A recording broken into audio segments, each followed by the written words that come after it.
Welcome to Glow and Tell, a podcast about all things beauty, wellness, and business, sponsored by Artemis, the brand empowering the unsung heroes of beauty and wellness. Welcome back, Glow and Tell listeners, to another episode. I am your host, Delaney Allen Mills, VP of Brand of Artemis, and I am so excited today to be joined by our latest guest, Ariana Roque, the founder and CEO of Eddy Skincare. Ariana, thank you so much for joining us today. I'm so excited about this podcast episode with you.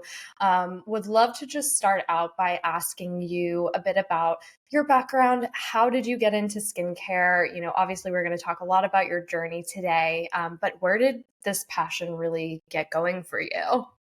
Well, first, thank you so much for having me on. I'm so excited to be here and I'm so grateful that you asked me.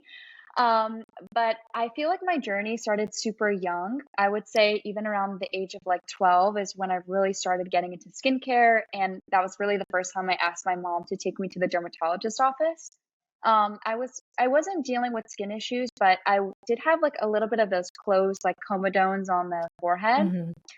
Mm-hmm. So that was kind of a reason I wanted to go. And just from being in the office, I immediately fell in love. I just was so excited.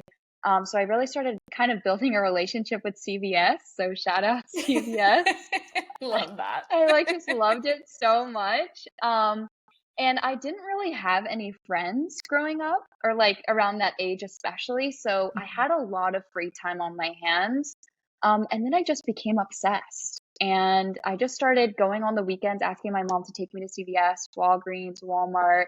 And just, I don't know if dermatologists still do this now, but back in the day, they would have like these little like prescription cards and they would like be like, oh, like use this face wash. I would just go to Walmart or like my local convenience store and just kind of look around, read the back of the ingredients and I just got really into it. And then I just started practicing at home. And it became like my sport almost. Like every weekend, I would just like try new products and like different ranges from Cetaphil, CeraVe, Neutrogena. Those were like kind of the main three for me. And then I just started noticing like, whoa, my skin's looking really good. And then it just became something that became a habit, like super young. So I would say that's what really started it off for me. I love that you refer to it as a sport. I think Yeah. it's such a fun way of putting it, but I think it is also, it's so interesting that you got into it at such a young age. And obviously, given what I know about you, I know that you also became, a beauty entrepreneur and a skincare entrepreneur at such a young age as well. So how did that kind of passion and that hobby of skincare and being so drawn to particularly products and their impact on the skin, how you were seeing results for yourself, how did that then translate and what did you decide to do with that as you kind of got a little bit older into your teenage years? So, in a weird sense, skincare kind of became my friend. Like I know it sounds funny, but it truly was something that I looked forward to. Like I didn't have plans on the weekends, so my Hmm. plans were I was like, "Oh, I'm going to like make a face mask or I'm going to try this, or I'm Hmm. going to read an article or something." And then just over time, it became that habit and became consistent in my life. And it just became a really big love for me. So in high school, everybody was kind of talking about, oh, I'm going to go to this college, I'm going to go to that college. And I knew that I didn't want to go to college. I was like, this just isn't for me. I really want to start my own product line. Of course, at that age, I didn't know the kind of work it entailed. I just had this Right. really big dream. I was like, I don't even know how this is going to work out. But I think when I was probably junior year, I had just turned 17, and it was the end of junior year, and everybody was kind of taking their ACTs and SATs, and I just like was kind of had a lot of anxiety because I was like, oh, like I just don't want to take this test. I really want to become an entrepreneur. So I remember sitting my mom down, and it was kind of like a few months. So after I'm sorry, not after I graduated. After junior year ended, we went into Hmm. summer. Senior year started. I kind of started having the conversations with my mom, like, Mom, would you be okay if I didn't go to college and, went to beauty school and possibly started working on doing my own skincare line? Hmm. So we had a lot of talks my senior year. And then it was when I graduated May 8th, 2014. It was a Thursday. And that was a day my mom was like, listen, you can definitely, start your own skincare line, but I'm not going to help you. You have to be able to do this on your own, but I'll support you. So I was like, okay. And I had just gotten my license, and I remember like just, doing a quick Google search and going on Google, and I didn't even know what to type in. I was just like formulators, you know? Right. And then Right. not even realizing, like, I picked like a formulator in Florida. It was like 4 hours from where I lived. I was like, this is perfect. And then I found like a Holiday Inn, and yeah, it was like a Holiday Inn, like 20 miles from the formulator. And I had just gotten my license, but I wasn't able to drive on my own yet. So I was like, okay, I like printed out this whole itinerary, and I like got like a manila folder. And I remember like going into my mom's office and being like, Mom, look. So I found the formulator, I found the hotel. Right. I'm using my chore money. And Mm-hmm. thinking I'm fancy, like, I'll put us up in this hotel for the weekend. I'll pay for the Mm-hmm. gas. Can you just accompany me? Because Right. I was such a shy driver. Like I Mm-hmm. hadn't been on the highway by myself. Like it was just very dramatic. And my mom's like, okay, yeah, I'll go with you. Like you managed to do everything. Mm-hmm. And so we got there, and I had like met with the owners of the lab, and I remember I was just so green. Like I remember us sitting down, and they were like, yeah, so like your LLC and all this stuff. And I was like, ah, yes, LLC. They're like, yeah, what's your skincare name? And I remember like saying on the spot, I was like, oh, it's Roque Skincare. And I Right. was like, I don't even know. I like bought a blazer like the night before. Like I was wearing like a Hollister tank top. Like, I don't know. I was so young and naive. And that was kind of just the theme of the experience. Mm-hmm. Um, and then it just kind of, molded into its own thing. Like I was able to formulate my first moisturizer, and that whole experience was just literally like a dream. And um, it kind of died down. Like once I had the bottles, and then I was just I had like maybe a quantity of 500 bottles just sitting in my bedroom. And I was like, okay, I'm just going to use this till I die. And, just give it out Right. as like Christmas Right. presents for the rest of my life. And then I kind of from there, as it died down, there was, a few experiences that had happened that I was like, Mm-hmm. okay, maybe I'm, at looking back, I think I was just too young, and I Mm-hmm. didn't take myself serious enough. And I had the passion, but I didn't have the discipline and the consistency of what it takes to be a business owner. And so I think it just naturally kind of went its own way. And then a few months later, I think it was now like 2015, almost Mm-hmm. 2016, I ended up moving to California. Mm-hmm. Shout out LA. And I was living with my boyfriend at the time, and his mom was going to an amazing spa in Culver City at Queen Bee Spa. And she was like, listen, I can call the lady that I know that works there, and I can see if I can get you an interview. And I was like, oh, perfect. Because at that Mm-hmm. time I had already graduated with my beauty license. So I was like, not realizing the requirements LA has for their aesthetic license.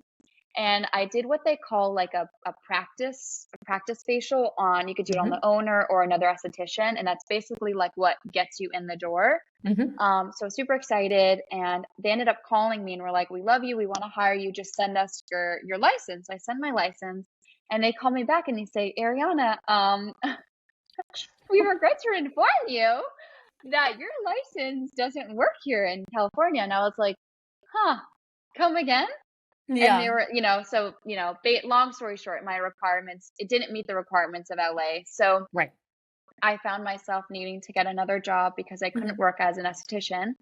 And I found myself working at another medical spa that was paramount to my growth, called Skin by Lovely. Mm-hmm. So shout out Skin by Lovely. I love you guys. Yeah, so that was kind of like my whole beauty journey. And then it wasn't until about 2 years ago when I really decided, okay, you know what? I've had some skin in the game. I'm ready to put something out, and I have something to say now. So yeah, that's kind of what started it all. I love that. Oh my gosh, I have so many questions based off of what you shared. I mean, your journey is just such an incredible one, especially coming at that entrepreneurship with such passion and such intensity at such a young age. Being an 18-year-old and printing out the itinerary for your mom and saying, hey, I've got this all planned out. I found a formulator. Am ready. Can we do this? So in terms of your, background and what you grew up with, did you see entrepreneurship a lot as you were younger? Is that something that you just always knew that you wanted to do? Or was that something that you just had a passion for somewhat naturally? Like, how did that come to you in that level of confidence and passion for entrepreneurship? I love this question, and I'm so happy you asked because I can't even believe I forget to even mention this. I come from a family of entrepreneurs. Hmm. My grandfather is like just the most amazing person in my life, and he was an entrepreneur very young Hmm. and came to this country from the Dominican Republic and brought his entire family here. And he has managed to build many businesses for himself that have all been successful. And then my mom is also an entrepreneur in the insurance world. So I really grew up around just entrepreneurs and hard work and bootstrapping it and just, they make it look easy. And Yeah. I feel like those, like all of the best people always do. And they make it seem like you're like, oh, I can do it. And then you Right. start doing it and you're like, wow, this is a lot of work, you know? Right. So yeah, so to answer your question, yes, I come from a family of so many entrepreneurs, but those are really the two people in my life that I had direct access to growing up. So I Hmm. think just seeing that, I never saw my mom work a 9 to 5, and I never saw my grandfather work a 9 to 5. And 9 to 5s, I think, are paramount to experience for Hmm. your own business in a lot of ways, but I just didn't see them do that. So I think it was always more challenging for me to work for other people because I was always like, I really have this like big vision and I want to build my dream, you know? Right. No, 100%. And especially having seen that and having such an inspirational story too of your grandfather coming from the Dominican Republic and really building from the ground up what he built, and your mom as well. That's such a powerful female role model to have. And I think it's such a beautiful story that she also was so supportive of you when you came to her and said, listen, I don't want to go what would be considered the traditional route of going to university and, doing X, Y, and Z, especially at that time, I would, 10 years ago when it was a more traditional route. I feel like now people are kind of getting more comfortable with this idea of not going to university and choosing different and more innovative routes and avenues. But yeah, I know. I just think it's so interesting always when we have young entrepreneurs, especially, to just see where they get that real fire from. And I think it's just so interesting that you had that surrounding you when you were younger and really saw that. And then your mom really had that trust in you and that faith in you, and but also kind of lit a fire under you too and said, you're going to have to figure this out. So what was the transition point with Roque Skincare? How did you kind of start that business in terms of looking to market it? And then what would you say, given that now, and we'll move into kind of where you've come to with Eddy now, but where was it that you feel like that business kind of fell off, or what were the lessons that you really learned from that initial venture? I know you mentioned, the one piece about consistency and that kind of discipline being so incredibly important in entrepreneurship. And when you were talking about, not having people make it look easy and not necessarily knowing, all of the hard work that goes on behind the scenes, I always think about this as the swan that is so graceful and so, just gliding along, and the feet are just going so fast underneath the water, right? So, where were the lessons that you generated from Roque Skincare? I'm sure you learned a lot just at such a young age, going through the formulation process, the packaging process, marketing. What would you say were the lessons learned from that kind of made you take a step back and reevaluate a bit? First of all, I love the swan analogy. I've never heard that before, and I'm like, oh my gosh, that's beautiful.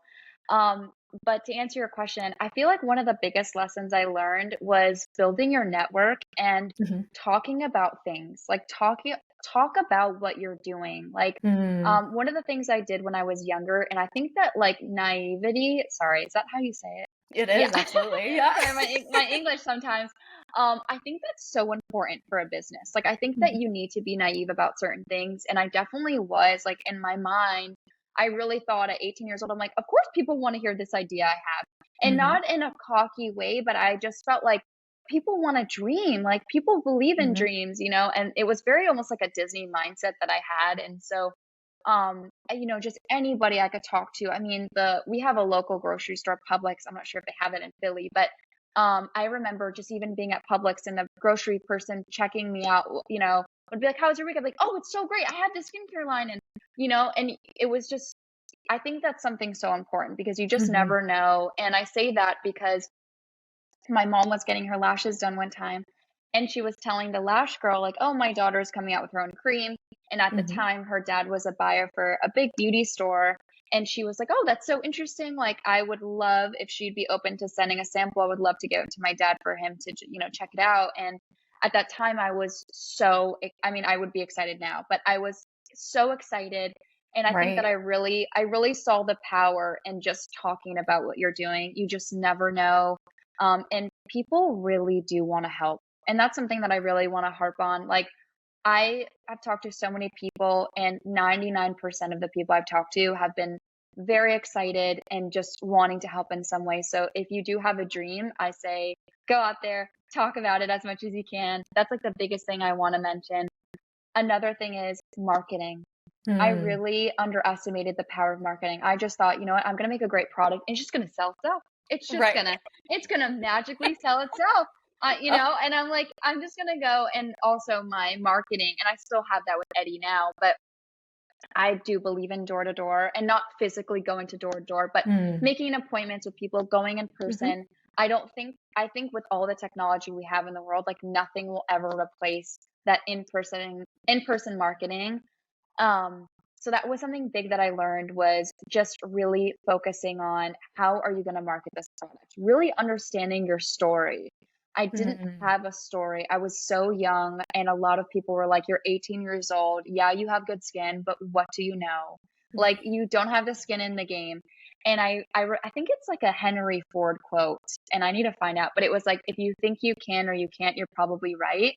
And I Such a good rem one. yeah, and I Wow. remember reading that when I was younger, and I think a lot of the time I didn't have the confidence in myself Hmm. to kind of go up against the no's. I had a Yeah. lot of no's. I was calling stores like Barney's, and I would Hmm. be like in my childhood bedroom, and be like, "Hi, this is Ariana from the Roque skincare team. I would love to like," and they'd be like, "What? Who is this? Like, you have the wrong number," And I think it was like a mixture of passion and not having like that professionalism that you need to have. But, I think the passion and the excitement is important, but I think also like being like, this is a business. I'm not making potions outside Mm. of my garage. So Hmm. these were all really important things that I learned during this time, and things that I look back and be like, oh, I could have done that differently. So those are like kind of my main things, I think I Yeah, would those say. are great reflections and just such great lessons. And, to your point about, I think you mentioned this a little bit earlier as well, but just this aspect of taking yourself seriously, and that you recognize now that, you weren't taking yourself seriously as this businesswoman, as this entrepreneur. You had the passion, you had the excitement. You were so there in terms of, communicating the product and really, speaking to it. And you also highlight something so important that I think is important for all entrepreneurs, which is the power of word of mouth. It is so powerful. And to your point, the people that you would never expect that when you're talking about something will pick it up, will run with it, or will tell somebody else that will pick it up and run with it. And especially with an entrepreneur like yourself who really exudes the passion, like that is something, it's so infectious, it's so exciting for people want to help because they want to get behind what you're doing, because you not only have the knowledge and the expertise, which we'll get to in a little bit more detail when we talk further about Eddie. But it's this thing where if you are genuinely passionate and you know your why, which I think is the really kind of key thing that you also highlighted on with Roque, which was you weren't super clear necessarily on your why. You knew that you loved product. You knew that this is what you wanted to do. You wanted to be an entrepreneur. You were really excited in product formulation when it came to aesthetics, but you didn't have that strong why behind it, which I think is something that's so important too for entrepreneurs of any age, but particularly for young entrepreneurs, because to your point, we're coming up against a lot of no's. So being able to also stay really strong in your self concept and know that the no's don't define what it is that you're doing, but we can learn from the no's. Surely, like those calls with Barney's probably really were good lessons for at that They're time. character building. Character Yes, building. that's a good way to put it. They were character building. So when was it? So you transitioned away from Roque skincare, and you kind of decided to give product the back seat. What then? Obviously you went out to LA, and you made the decision not to get the LA esthetician licensure. And so how was it that how was your experience working in spa, having a license but not having the license within that state, and what did you learn, and then what was it that kind of pushed you back into, what, I'm going to dive back into product again, I'm going to dive back into owning my own business and starting something new? I love this. As you were talking, I was thinking of something that I saw like during this time, and it was from a human design reader, Jenna Hmm. Zoe, and she was saying how a lot of us have these talents, and we think that we can't make a career out of them because they're so innate in us. Mm. And I really resonated with that because during that time I was working. This is one of the things I love about LA in general and where I worked at Skin by Lovely is we give each other fancy names for like simple tasks, I feel like. And so I was working front desk at the time and they called me check-in consultant. And it like really like, leveled it up for me. And I was like, yeah, I'm not just checking you in, I'm your consultant. I love And that. so, yeah. And so a lot of, I mean, and this is just so through and through for me, but a lot of the times, what I spend my money on is taking care of my skin outside of work. Like that is my hobby. That is my Hmm. thing. And so during that time, I had like a very strict regimen because I felt Hmm. so spoiled and blessed with the talent that is out there. And so I was always getting facials and I was just still that part of me that loved products never left. Even though Mm. Roque skincare didn't work out, I was like, I still was just so passionate about it. So I was still doing that on the weekends and just trying new things. And so anyways, I was working at the front desk and people all the time would come in and ask me like, what are you using? And then I found that people were listening. And it was so Mm. strange for me because I didn't, like I said, I didn't believe in myself. I didn't have confidence. So I would just kind of offhand be like, oh yeah, this is what I'm using. And then I found times, they would come out of the treatment room and then they would come back to check in and say, hey, can you do you mind like writing down what it is you're using? And I found myself like writing down a lot of the time, like what I was using. And I was like, wait a second, like maybe I know something here. And so I thought, okay, well, um, maybe I'll do like free consults for people to like kind of train this Hmm. muscle on me and like create regimens. And then just I kind of had that idea for a few years and I kind of sat with it. I was at Skin by Lovely for probably 3 years Hmm. and I just made a lot of friends and I knew that I loved talking to people and I knew I loved product. And I knew Mm. I loved when people would come in and be like, "Oh my God, I loved that serum that you recommended. Thank you so much." And that for me felt like I was winning a trophy. I wasn't an academic student. Hmm. I didn't play sports. I didn't really have my thing, I felt like. And so Mm. I felt like, well, what if this could be what Jenna Zoe was talking about? Like, what if this is my innate ability? What if I can be like a skin whisperer or something? And so, I sat with that for a really long time. And then it was like during COVID, I was like, okay, like I really want to create my own product. And I remember just always praying about it and sitting on it.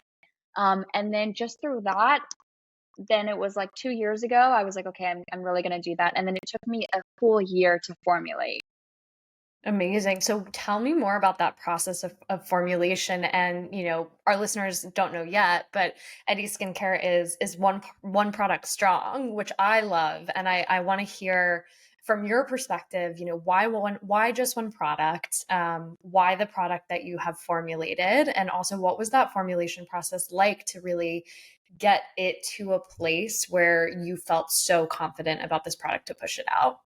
I love that. So, a big reason why I'll answer it in parts. So, a big Hmm. reason why I wanted to do the product I did, which is Hmm. retinol, I knew that I wanted to come out with a product that was going to be a staple. I also Hmm. knew that the world has so much already, and I Hmm. knew if I was going to create something and put something out into the world, I wanted it to be something that people could have longevity with. It wasn't Hmm. just something to put out because I don't believe in generating more waste.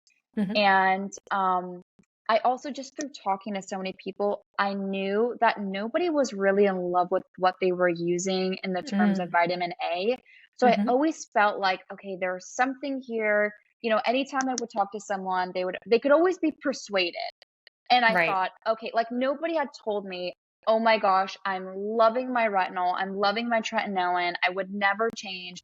I never Mm. had any of those conversations. And I knew I was using retinol myself, and I always felt the same way, but I kept Mhm. using it because I knew how important it is to be using some form of vitamin A. Mhm. And so I knew that wasn't going anywhere. So I said, okay, if it's not going anywhere and it's going to be a staple, what if I make this my product and I really do the research and I see where I can have a solution, where there's this problem. Mhm. And I really started studying my grandparents. Both my grandmas have the most beautiful skin, and they have only used one product in their life, and that is Pond's. Okay. Mm. Pond, like Mhm. people are like, who's your competition? I'm like, freaking Pond's, I'm coming for you. I'm just kidding. I love you guys. But I just felt like, okay, they really have something here. Like they have Mhm. stuck to this model and they have a cult following. And I thought to myself, okay, like I want to leave a legacy. And so I knew for me, I've always grown up with the quote, a jack of all trades is good at none. And I thought, okay, Mhm. I don't believe in using a lot of products. So why would I come out with a line that would be a lot of products? So I knew, Mhm. okay, I'm going to come out with one product and it's going to be a retinol. And then that's kind of when I made up my mind, I was like, okay, I'm going to do the research. So I Yeah. started researching, you know, formulators and chemists. And now Mhm. this is a very, if this is around like end of 2022, beginning of Mhm. 2023. And I'm like, okay, it's very different than 2014 when I was researching. There's tons of labs. There's private labels. I mean, you can download an app and someone can create a whole line for you now. It's very Right. different. But what caught my eye was this really amazing lab in North Florida. They're called Freelance Formulations, and I'm sure you'll put it in the show notes. Mhm. But they're incredible, and it's owned by all female chemists. I love So that. I was so excited because Mhm. most of the time, a lot of labs are owned by business investors, which is awesome. But a place being owned by a chemist was just really exciting for me because they understood the business side and the formulation side, and I felt like I was just so excited to work with them. So I did drag my mom along with me this time, so it was very nostalgic for me. And it was 4 hours away. For some Full reason, this circle. this yeah, this area is just very magical. And yeah, so I met with my chemist Nia, who is just the most incredible person. And I brought a few products with me. I had like a bunch. Mhm. And we just kind of went through the whole thing. And I just was like, I love the thickness of this. I love the color of Mhm. this. And I just really tailored it down. And I was like, I basically put on paper my most perfect product. And then I said, is this possible? Mhm. Um, and then we just worked from there. And I remember that week I watched an interview with Pharrell, and I think it was like with Rosalia, and he said that that's not failure, that's like learned success or something. And it Mhm. reminded me of that time with Roque Skincare because I remember the night before driving to the formulator now with Nia and Freelance Formulations, that fear was coming up. I was like, oh my gosh, like what if I spend all my money again and then I can't be great or I can't do it. Mhm. And I saw that interview and I was like, you know what? I'm gonna give myself another chance. So Yeah. that was the process. Absolutely. That's incredible. And I love too that you were so committed to this one type of product where you really, because as you know from being in the space, but, I think that something that is a barrier to entry for some entrepreneurs into the product space is that it does feel very saturated. There's so many skincare lines out there. It's really a red ocean in that way. But I love that you really saw this gap of opportunity and we're also relating it back to yourself and knowing that you personally were not enthusiastic about your retinol, that you in your experience of having these conversations to the point of, I mean, every time you're having a conversation, there's a user research element to it. You're relationship building, you're generating word of mouth, but you're also doing consumer research. You're understanding how people are interacting with products and, your ability to identify that trend of, wow, people are either, not loving their retinol or potentially are like me, I told you this when we did our prep call. I've always been a little bit scared of retinol because I, have heard of these various side effects and, then having to counteract those side effects. And so I love that, one of your passion points as well was making sure that your retinol was number one, very high quality ingredient based, and that was something that was very mission driven for you, but also that your formulation contains a lot of skin soothing ingredients as well. Can you talk a little bit more about the ingredients that you added to your particular formulation that you think really differentiates it from the other retinols on the market? Absolutely. So, one of the big things I want to mention is what you stated with having that fear of retinol. I get Mm-hmm. that all the time. People are like, I'm scared. I'm going to buy it because I trust you. But like, I've been burned in the past. And like, that just like breaks my heart. Like, I don't want that for anyone. So, and I would like to be a safe space for people. But Mm-hmm. I just always like to say that I hear you, I see you. And my hope is that Eddy can give you a different experience. Mm-hmm. But going into it, Nia and I had discussed, the strengths of retinol that we wanted to use, the vitamin A, and just kind of being realistic about it. Because Mm-hmm. at the end of the day, it still is a strong ingredient. But I said, Mm-hmm. how can I still give the effects without the irritation? So we kind of went back and forth, and then she was like, well, we could do, vitamin A palmitate. It's a lot more expensive, but it's not as used because it's Mm-hmm. more of a gentle form. And so we kind of went with the first sample, and it was funny because I used it one night and I woke up the next day and I went to the gym and someone had stopped me and they said, "What are you using? You are glowing." I And love it. the night before I was like, oh, like, I kind of had the idea. I was like, oh my gosh, if something's gentle, like, is it going to work? Because we Mm-hmm. also live in a very like extremist culture, like, We do. more is more. And so, and even Mm-hmm. me, like, I had that idea. I was like, oh my gosh, whatever, I'll just try it. Let's see. And so then I started using it and I found myself being able to use it every night, which is not Mm. something that people talk about when they say retinol or tretinoin, which is the prescription Right. strength. And so being able to use it every night, I was like, whoa, hold on here. I was like, wait, I'm kind of scared of my product. like what, hold Yeah. on here. What's happening? Like, it's just, Right. so yeah, so vitamin A palmitate, the way it works is it's in encapsulated form. Mm-hmm. So it doesn't work as soon as it touches the skin. It works when it's way down in the dermis. By it being encapsulated and working as soon as it gets into the dermis, like deep down in the dermis, Mm-hmm. you are bypassing any irritation, flakiness, redness, because it's not working as soon as it touches the surface, which is how most retinols work, and especially as tretinoin works. So a lot of the things that I'll hear now that it's on the market, in a few retailers, I Mm-hmm. will always hear, "Oh my gosh, I'm using it every night. It's making my texture so good. Mm-hmm. I'm glowing," which, by the way, glowing was not something I put on my list, but I'm loving that side effect. So So good. I'm so excited, but I have to be honest with you, like, I did not put on my list, "I want you to glow." Yeah. And I just love that that's how it worked out. And Mm-hmm. a big thing too, and it's funny, I went to dinner a few nights ago and I brought my product, and the friend that I was Mm-hmm. with had another friend, and she's like, "I really want you to meet her." And we're like in this like fancy restaurant. It was like super, it was like one of those trendy restaurants where it's like very dark, you can't see your Right. food. Right. And the girl happened to be a chemist, and she's like, "Oh, Mm. let me see your product." I literally pull my product out of my bag because I have no chill.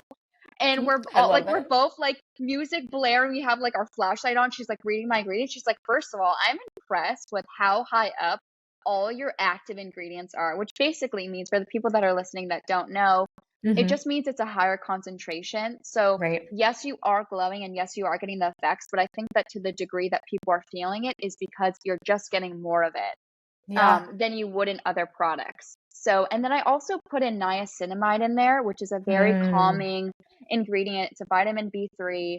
And you'll see that in often calming products. And so I thought, okay, well, how can I come at it from every angle? The biggest thing people experience when they're using a retinol is redness and flakiness. Okay, so I have Mm-hmm. the ceramides in there for the moisturizing. I have the niacinamide in there for the calming.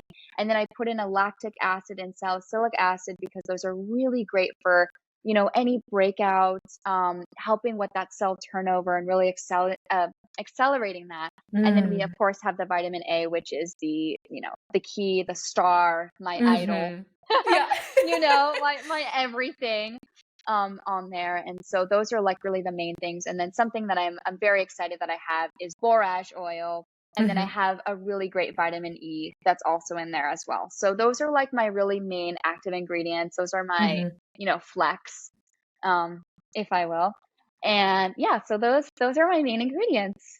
That's so fantastic. And something that you said to me on our prep call, which I thought was just so great. And actually, on our last episode, we were talking about this in terms of the aesthetic profession really lifting each other up instead of kind of tearing each other down and getting really viciously competitive. But I love that you said to me on our prep call for this episode that you are just by mission, by values, you're not a gatekeeper. You were like, I am so open. I'm an open book.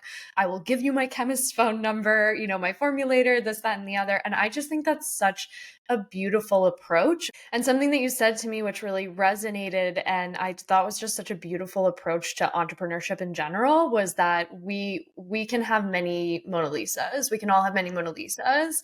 And you were like, yeah, if someone comes and wants to formulate my product, I'll move on and I'll formulate, and I can always go and formulate a new product, and I think that it's really your mindset and your like this obsessive passion, which is really incredible to watch in action, because it's almost like you do put on the hat of a scientist, right? Because you're really thinking deeply and strategically about all of these different ingredients, and you have this deep level of knowledge. And it is really amazing from this mindset perspective, because you were talking about, having that lack of confidence as a younger entrepreneur.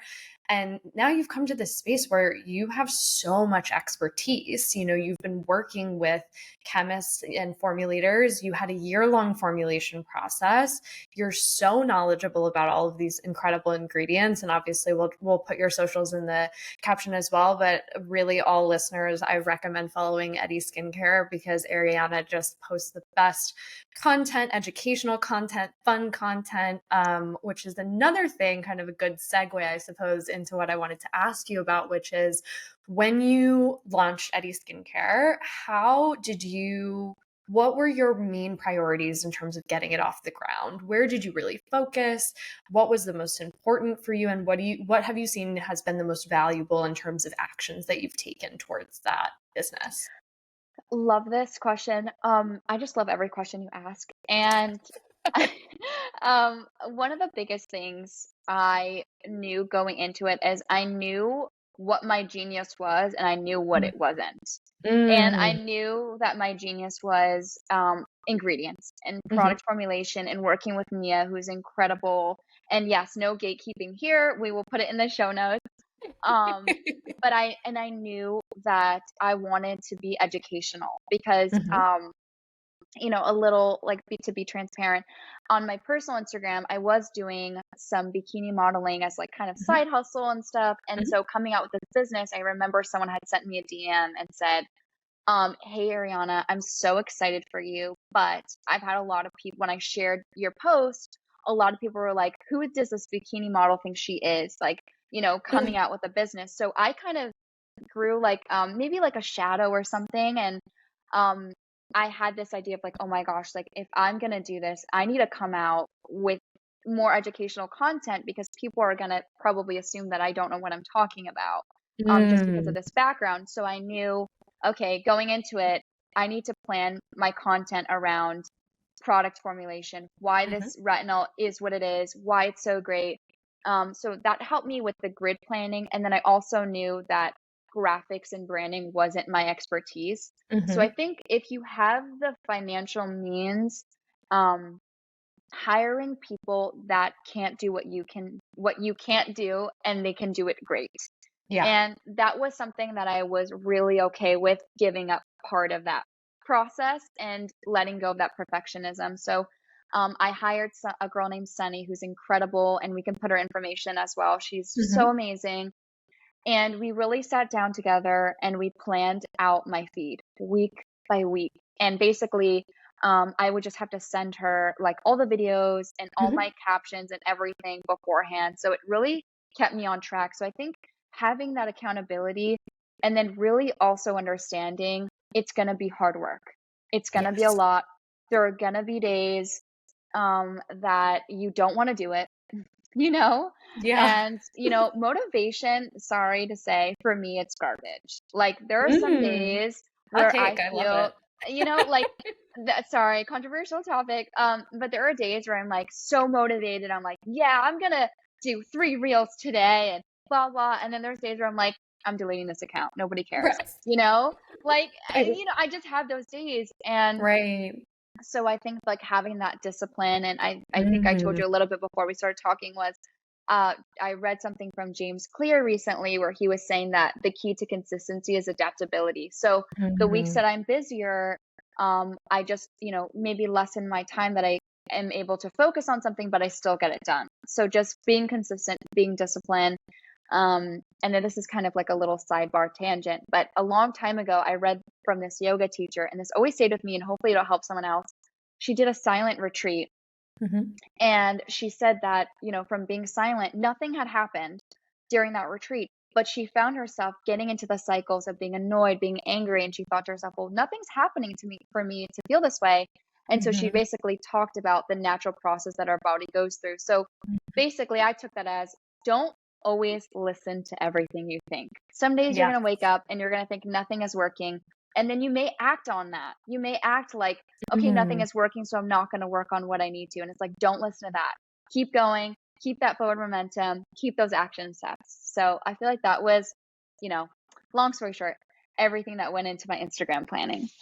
Yeah, no, but that's such a good point, and it's something I've heard before, actually. Like, not just don't believe everything that you think. And I think that the point you just made is so important, which is that if you get into that cycle, you can start to then start to make reactive decisions based on what could just be a transient kind of emotional state. So also getting really clear with yourself about your own cycles, your own energy system as well, how you do your best work. Do you do your best work in the mornings? Do you do your best work in spurts of energy? Or are you someone who just needs, kind of smaller day by day actions?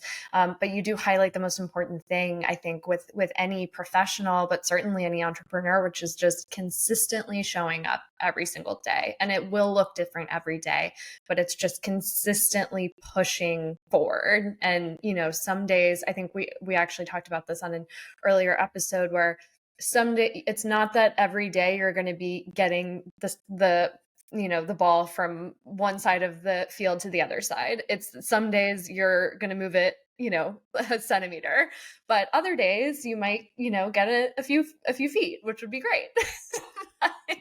It's just about really leaning into the consistency, that I think is so important. And so what is it that, when you are having, say, one of those tougher days or tougher weeks, and you're feeling, like you're coming up against that resistance or coming up against that lack of motivation, what is it that really pulls you through and really just keeps you going and keeps you on that consistency? I think the biggest thing is I would be doing this for free. Like, I think that is what's so important about it. Like, some Mhm. days I'll spend 10 hours creating one reel, and it's my grandma commenting, Yeah. who doesn't even speak English. And she's commenting, and I know she didn't understand anything I said. And, and it's just Yeah. like, like some days, and I'm, of course, like, thank you, grandma. I love you so much. Thank you for commenting on everything I do. But I think that it's important to know, like, to ask yourself, like, would I still be doing this if I had Mhm. no one, and Mhm. nobody supported this? Like, would I still be excited about it? And I think that's what pushes me through, because I'm like, I'm so obsessed with what I'm doing. I'm so obsessed with my product. Like, I have boxes in my makeshift Eddy office right now, and I'm like, if no one bought this, I would be using this Yeah. still. Like, I Yeah. would be using it until everything expired. And I think like Yeah. you have to have that almost like obsession, that love for what you're doing, that if nobody showed up to the party, nobody Mm. bought it, nobody followed you, you still loved it enough to keep going. And I think that is the main thing with entrepreneurship. If you are not so in love with what you're doing, if you don't believe in what you're doing, that it's like oozing out of your bones, don't do it. Wait for that idea, that love for something. And someone that I think about all the time is Sarah Blakely. She is my everything. I love her so much. And she talks about for 2 years, she prayed for an idea. She was like, if you give me an idea, I promise you, I will run with it. And I Right. remember one of the things she said was, she was on the weekend, she was paying people to go and buy her product at the store that was in. She was like, and like that's how much she loved it. She was like, I don't Hmm. care. Like I'm just gonna be like doing this for the rest of my life. Like I don't care if no one, and that's how I feel about Eddie. Like if nobody were to listen and nobody Hmm. were to buy, I would still be out there talking about it because I love it. Yeah. And so I think that's what pushes me through. That is such an amazing thing, and it's such a yeah, it's your why is just so strong. I mean, there's so many, obviously there's so many books and podcasts and talks about the importance of knowing your why. Simon Sinek, wrote the Knowing Your Why book, but there's, many, many resources on this topic, but that it's how strong your why is. It pulls you through, and your passion, obviously it oozes out of you, every time that you talk about this work. I see it on your social, I see it in your consistency. You're showing up day in, day out, regardless of, how you might be feeling in that day, in that moment, in that week. You are just so consistent and so diligent. And yeah, to your point about just kind of going back a little bit to your point about knowing your own strengths and what you're really good at and what you're really passionate about, and then also understanding where you need to bring in other professionals, and then you can also build relationships there. To your point, like you sat down with your social media consultant and you guys put together a plan together, and you have probably learned a lot from that. And same thing with your packaging and branding. And your branding is beautiful, by the way. The packaging is Thank you amazing, so and much. everyone will see when we link it out. But it's about I think that's something that, certainly, that I fall into is, feeling that you need to control every aspect of something, and, really being able to relinquish that control and instead see it as a fun opportunity for collaboration with someone who can really elevate what you're doing and actually have a bigger impact. And that frees you up to have the energy and the time and the space to do the work where you have the biggest impact, which for you is in this expertise, education, in that realm. So I love that you added that as well. So what is next on the horizon for Eddy Skincare? What are your plans? What are you working on? What are your goals? What can we expect to come from Eddy Skincare and from Ariana Oh, Roque? so what can we expect? Okay, so I'm hoping to be in more retailers. I'm in 3 spas as of right now since launching January 1st. I'm so happy. You can of course shop it on my website, but I would love to be in more spas and curated beauty stores. And then I do have some workshops that are going to be coming in the near future. I think I'm planning one for June in Puerto Rico, which I'll be announcing soon, and then hopefully one in Canada, and one in Texas, and I would love to do one in New York as well. So just really getting out there. Eddie is really built on community. I just think I love that word of mouth. Mm. And I just, anytime I can get in front of someone or a group of people, I'm just so excited and it just brings me to life. So I'm hoping for more in-person events, more Mhm. collaborations. So those are really big. And then in terms of more product, Eddie's retinol is just it right now. Like I just want to keep soaring with it. I want to keep perfecting it, and I would love to just be the main go-to for retinol. So that's really just what I'm focusing on right now and what I'm focusing on for the future. I love it. Amazing. All right. Well, do you have anything else that you want to share with our listeners or viewers? Anything that, you would have wanted to hear as a young skincare guru, as a young, beauty professional, or as an entrepreneur now? Any other tips, guidance, or tricks that you would give before I ask you our last question of the episode? I would say the biggest thing is just know that there's room for you. Mm, Like you, whatever your idea is, there's room for you. And it doesn't matter if there's 10,000 other people doing it. There's no one doing it like you. And I often give, my therapist gave the analogy of the bread aisle. She's like, Mm. have you ever heard of the bread aisle analogy? I said, no, do tell. And she's like, look how many breads there are in the bread Mhm. aisle. And I actually went to the grocery store the other day and I was like, oh my gosh, there's like so many. And so just don't let anything stop you. Just if you love something, and you want to put it out in the world, build and they will come. So that's what I want to say. There's room for you. That's such great advice, and I think, amazing insight from someone who's really who's doing it, who's really doing it. And I just love to hear your story. I'm sure our viewers and listeners will too, of just this journey through, and having something not work out, but then having the courage to come back and say, you know what, I back myself and I really have faith in myself. I trust myself. I'm confident in my ability, and I'm so passionate about this that it's going to pull me through no matter what. So love it. So excited to try the product. And I just wanted to ask you the last question that we asked to all of our guests on the podcast, which is, what do the words beauty and wellness mean to you personally? Oh, oh my gosh. So much. Beauty is, to me, it encompasses so many things, but beauty is inspiration. Like oftentimes when I am the most inspired, it's by just beautiful people. And it's not even like physically. It's like I can Mhm. meet someone and their energy is so beautiful. I'm going home, I'm writing something. I'm inspired. Oh, I'm just so inspired by beauty. Beauty to me is like, it's a way of like, some people have museums, some people have movies, some people have music. Beauty is that for me. It's my everything. I don't know if I would be who I am today without being inspired by beauty.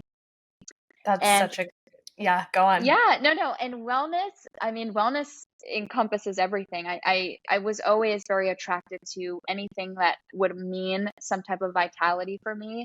Mhm. And so I think of the word vitality for both beauty and wellness because it's just like this aura, this radiance from the both of them. So that's what it means to me. That is so beautiful. Well, thank you so much, Ariana, for joining us.